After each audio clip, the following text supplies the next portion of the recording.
God has all the forces of nature at his command, and he can unleash or restrain them at will. No one completely understands such coming occurrences as rain or snow, and no one can command them. Only God who created them has that power.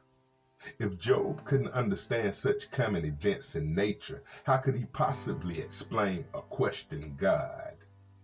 If nature is beyond our grasp, God's moral purpose may not be what we imagine either. Welcome back to the program, everybody. I'm Reverend said, and today we're going to be reading Job chapter 39, verse 1 through 40, and verse 2, the Lord challenges continue. And if you ain't did it already, please go ahead and hit that subscribe button, like, share, and comment on any video on this channel. All right, let's go ahead and begin our reading at Job chapter 39, verse 1 through 40. Do you know when the wild goats give birth?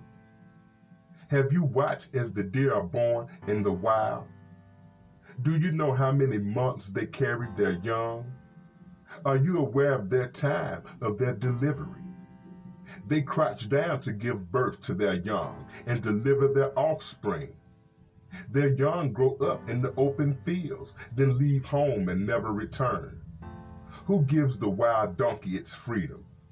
Who united its ropes? I have placed it in the wilderness. Its home is the wasteland. It hates the noise of the city. It has no driver to shout at it.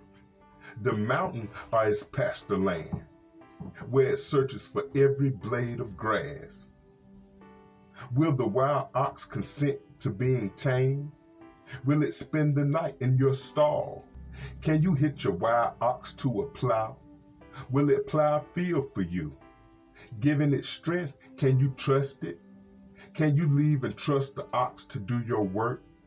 Can you rely on it to bring home your grain and deliver it to your threshing floor? The ostrich flaps her wing grandly, but they are no match for the feathers of the stork. She lays her eggs on top of the earth, letting them be warmed in the dust. She does not worry that a foot might crush them or a wild animal might destroy them. She is harsh towards her young, as if they were not her own.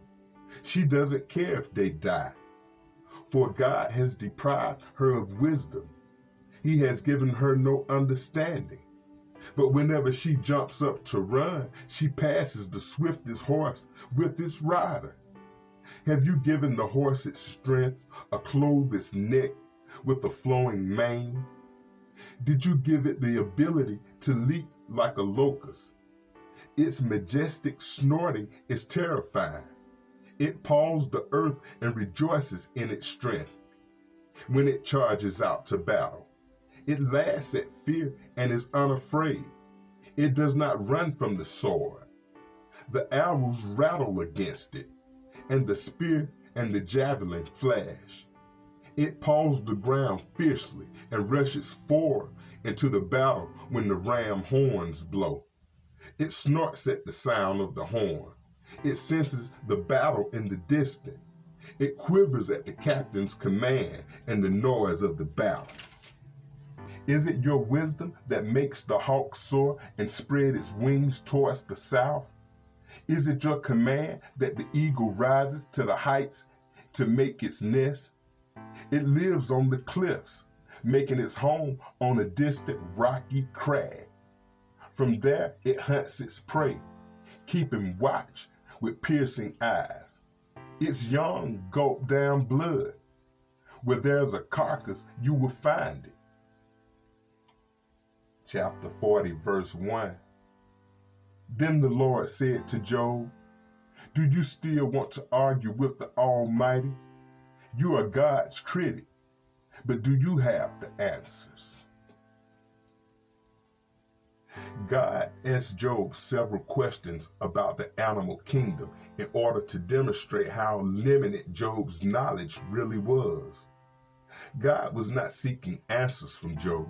Instead, he was getting Job to recognize and submit to God's power and sovereignty. Only then could he hear what God was really saying to him. All right, everybody, that's going to wrap up our reading for right now. But please join me on the next episode where we'll read Job chapter 40, verse 3 through 5. Job responds to the Lord. It's been wonderful having y'all as usual. Can't wait to see you again, and stay blessed.